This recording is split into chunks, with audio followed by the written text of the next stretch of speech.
और इधर जम्मू कश्मीर में सुरक्षा बलों ने अपने कौशल और सूझबूझ से एक बड़े आतंकी हमले को नाकाम कर दिया। साथ ही 3 आतंकवादियों को गिरफ्तार भी कर लिया।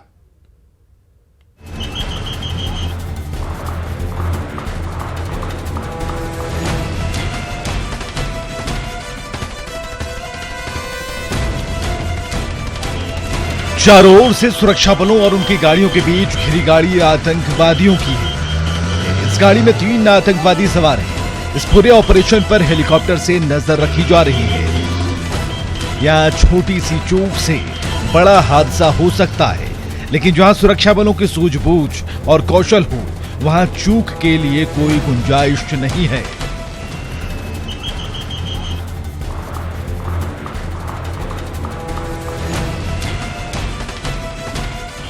पहले आतंकवादियों को घेरा और फिर सरेंडर करने को कहा।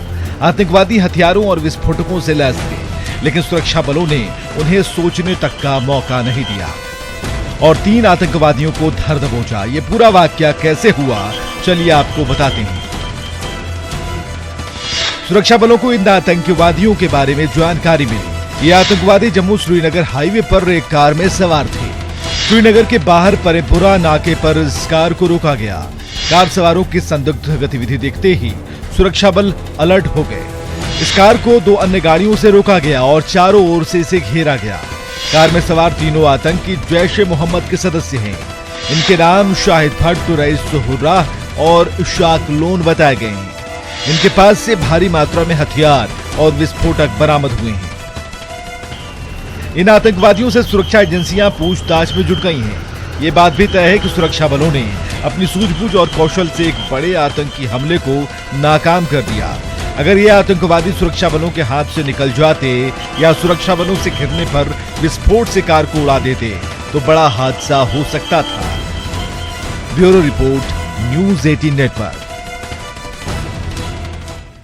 चिनूक CH-47I हेलीकॉप्टर आज भारतीय वायुसेना के बेड़े में शामिल हो गया। इस मौके पर वायुसेना प्रमुख BS धनोआ मौजूद रहे।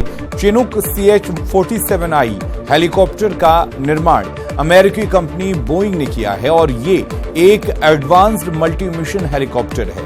इससे भारतीय वायुसेना को सामरिक महत्व में हेवी लिफ्ट के लिए ताकत मिलेगी।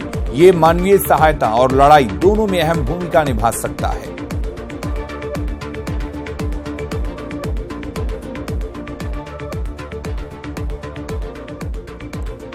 और अब बात सियासत की कर लेते हैं। झारखंड राष्ट्रीय जनता दल को तगड़ा झटका लगा है। आरजेडी की प्रदेश अध्यक्ष अन्नपूर्णा देवी ने बीजेपी का दामन थाम लिया है। सदस्यता ग्रहण के वक्त बीजेपी के राष्ट्रीय महामंत्री भूपेंद्र यादव, मुख्यमंत्री रघुवर दास और लक्ष्मण गिलुआ भी मौजूद थे। अन्नपूर्णा देवी के साथ आरजेडी के पूर्व विधायक जनार्दन पासवान ने भी बीजेपी की सदस्यता ग्रहण की।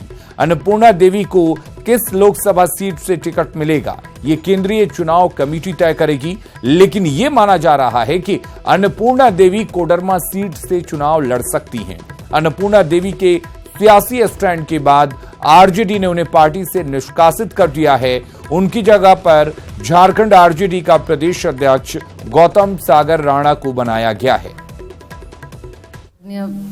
प्रधानमंत्री श्री नरेंद्र मोदी जी के सिद्धांतों को देखते हुए और आज देश को उनकी आवश्यकता है, इस चीज़ को महसूस करते हुए आज मैं राष्ट्रीय जनता दल को छोड़कर भारतीय जनता पार्टी में शामिल हुई हूं। तो जाहिर तौर पर झारखंड आरजेडी को बड़ा झटका लगा है। एक बार फिर से पार्टी को खड़ा करने की कवायद चल रही है। अन्नपूर्णा देवी के बीजेपी में जाने के बाद बतौर झारखंड के प्रदेश अध्यक्ष गौतम सागर राणा को कमान सौंपी गई है, जिनसे खास बातचीत की है सहयोगी अमित कुमार ने। उस समय में नेताओं का आना जाना ये मैं एक सामान्य बात समझता हूँ। लोग अपने स्वार्थवश जाते हैं, लेकिन कोई ना कोई बहाना बनाते हैं। तो अभी ये महागठबंधन है, महागठबंधन में अनेक पार्टियां हैं, तो इसमें सीटों को मिलने में कुछ असुविधा है, नंबर 1।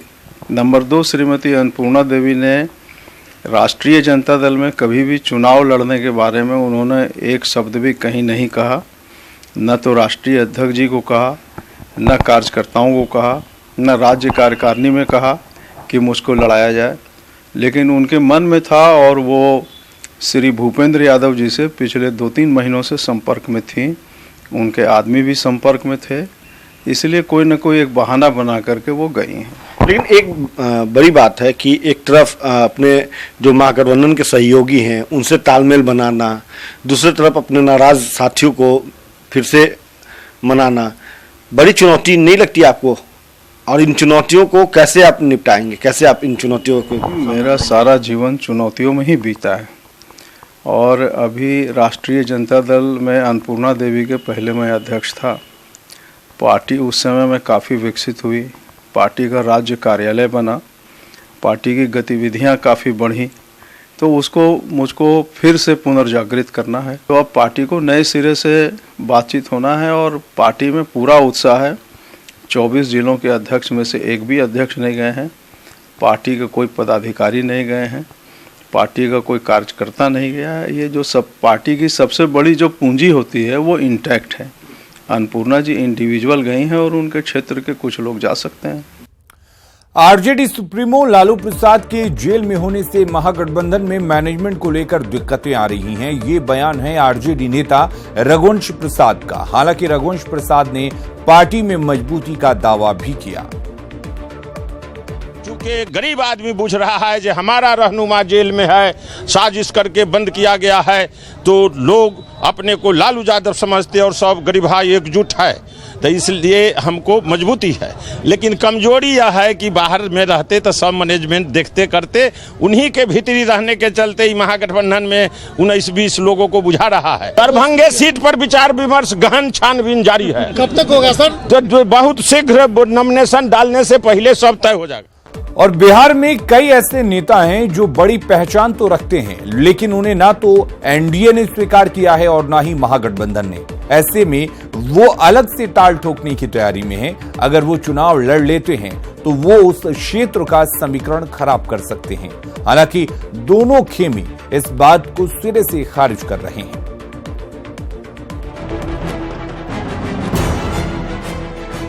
चुनावी दंगल में एनडीए और महागठबंधन दोनों दल खम ठोक रहे हैं, लेकिन इस सियासी अखाड़े में कुछ ऐसे रणबांकुरे भी हैं जिन्हें न तो एनडीए ने अपनाया और न ही महागठबंधन ने। ऐसे में वो निर्दलीय चुनाव लड़कर दोनों खेमों का खेल बिगाड़ सकते हैं। मसलन पप्पू यादव पूर्णिया और मधेपुरा के क्षेत्र में खेल बिगाड़ सकते हैं। बांका में पुतुल सिंह का प्रभाव है। खगड़िया से कृष्णा यादव समीकरण बदल सकती हैं। वहीं मुंगेर और बेगूसराय में अनंत सिंह का दबदबा है।